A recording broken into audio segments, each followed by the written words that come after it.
Back to my channel. In today's video, I wanted to share with you my January bullet journal spreads to help inspire you in your bullet journal. So if you're ready, let's just jump right in. If you're new here, welcome. My name is Seppi and I share with you simple and practical tips to live a happier life. And one of the tools that I use to set and achieve my goals is my bullet journal. If you want a full walkthrough of my 2023 bullet journal setup, make sure to watch the video. But today's video is simply the January bullet journal spreads. And I wanted to share with you to give you some ideas on how you can use your bullet journal to set your goals and how to stay on top of them throughout the month. So every single month, the first thing I always do is create an aesthetically pleasing spread because I think it's just a really nice way for me to want to look at my bullet journal and to stay on top of my goals. This month I went with a pink theme and flowery theme. I use these stickers from I forgot the name, but it's an Etsy shop that I really enjoyed the stickers. I use them throughout the spread, so you'll see that. So I always start with a monthly spread and then I write my goals. This way I can keep track of them every single week. When I sit down, I look at my goals to see what I can check off on the upcoming week. If you want a full process of how I set my monthly goals, make sure to subscribe because I'm going to do a whole goal series where I share with you the whole process from A to Z. But basically, this is how I start every single month. My monthly spread as well as my monthly goals. I refer back to every single month when I organize my schedule and plan my week. Then I have my habits tracker that I look at almost every single day. And these are all the habits that I want to cultivate, of course, very mindfully and with less pressure.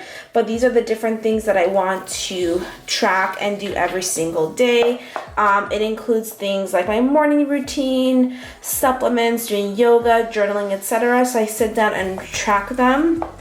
I put a little circle for done fully, and I just put a little dot if I do it partially. So for example, if I took some of my supplements, then I put a little dot. If I didn't take any, I leave it blank. And if I took all my supplements, I put a little circle. And at the end of the month, when I do my monthly self-reflection, I check my habits tracker to see how I did. If I want to remove any habits, if I want to add any habits, if I see any of the habits that I haven't done at all, then at that point I can reassess to see, do I want this habit for the next month, yes or no? How can I adjust? How can I be better? So this is great, just gathering data about my habits and how I can improve on the upcoming month. Then I have my good memories tracker. Write down good small memories that happen throughout the month, things that I want to remember that are easy to forget. This is a really great way to cultivate a lot more happiness and to gather the good memories that are really important to always focus on if you want to cultivate a happier, more positive mindset. So I always have a good memories. And at the end of the year, this is really fun to look back and to remember all the small memories that I might have forgotten.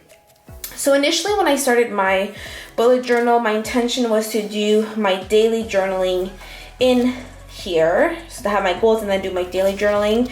But then I realized I will not have enough space in my bullet journal. So then I switched my daily journaling to my Midori journal, which I really enjoyed using because the paper is so beautiful with and if you can see, I'm using the same stickers. But anyway, this is my daily journaling spread that I started using, but then about mid-month, I switched it to my Midori journal, and I'm happy I did. This bullet journal is going to be specific for my goals and habits and my manifestation and dreams. But these are my daily journal spreads that I had started using, and I really enjoyed keeping one color. So every single month I'll use a different fountain pen just to keep the same thing. And as you can see, I still use the same stickers, the same theme throughout the month, which I also enjoy. I had to add another page for good memories, so that's I guess it was a good month, but I added a second page. So I think moving forward I'll have 2 pages for my good memories, and worst comes to worst, I'll doodle and add different things there. And then I really wanted to focus on some of the wins throughout the month because I found that it's easy for myself to get into a habit of feeling like I'm not doing enough, that I'm not progressing fast enough. So what I wanted to do moving forward is to write my little wins, the things that I've done. So for example, a big thing for me this month was that I've been able to wake up and do my morning routine and to give myself about an hour and a half to work on my business, before my 9-to-5 job, and that's a major win for me because I've been struggling to wake up in the morning. So I really want to keep track of those small things. That way on days where I feel like I'm being hard on myself, I can refer back to this to show myself that I have progressed and I have grown a lot. And then at the end of the month, so in a few days, so that's the end of the month, I'm going to do my self-reflection for the month of January. The wins, the things I like, the things that work, the things I want to move forward. So just like a general self-reflection I'm going to do. And then those are my January bullet journal spreads. And then moving forward, this is my February bullet journal spread. Kind of did the same, but I drew these out myself. I did a minimalist flower theme here. Then I have my habits that I'm going to add. So I'm going to do my monthly self-reflection and then my goal setting at the same time. But one of the days I was inspired to just be creative, so I did these spreads to prepare ahead. So anyway, I'm going to do the same table with my habits. This is my monthly habit tracker, my reflections that I'll do at the end of the month of February. And again, I did 2 spreads. I gave myself 2 pages for the good memories I want to track throughout the month.